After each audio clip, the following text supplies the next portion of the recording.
अस्सलाम वालेकुम प्यारे बच्चों, कैसे हैं आप? उम्मीद है कि आप सब खैर खैरियत से होंगे। तो प्यारे बच्चों, आज हम दाल के ख़ानदान के तीसरे हर्फ ज़ाल से मिलेंगे। दाल, डाल, ज़ाल।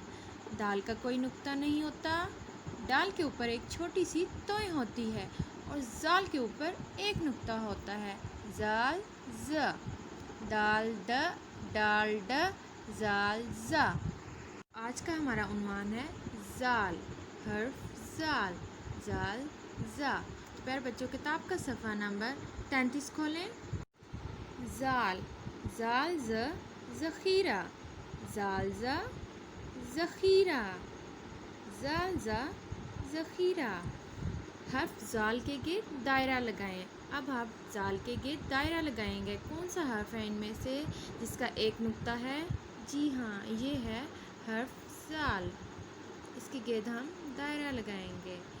और कौन सा है? ये भी है ज़ाल और ये है ज़ाल। अब जैसा कि आप तस्वीर में देख रहे हैं, ये क्या है? ज़ाल, ज़ाल ज़। ये है ज़ाकिर। ज़ाकिर ने अपनी दुकान में गंदम ज़ख़ीरा की हुई है। ये देखें, यह है ज़ाकिर और इसने अपनी दुकान में गंदम ज़ख़ीरा की हुई है। ज़ाल ज़ ज़ाकिर, ज़ाल ज़ ज़ख़ीरा। तो प्यारे बच्चों, अब हम ज़ा लिखने की मश्क करते हैं।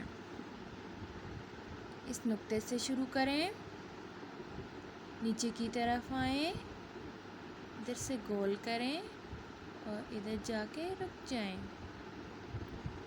और ज़ाल के कितने नुक्ते होते हैं? ज़ाल का एक नुक्ता होता है। ज़ाल ज़। शुक्रिया।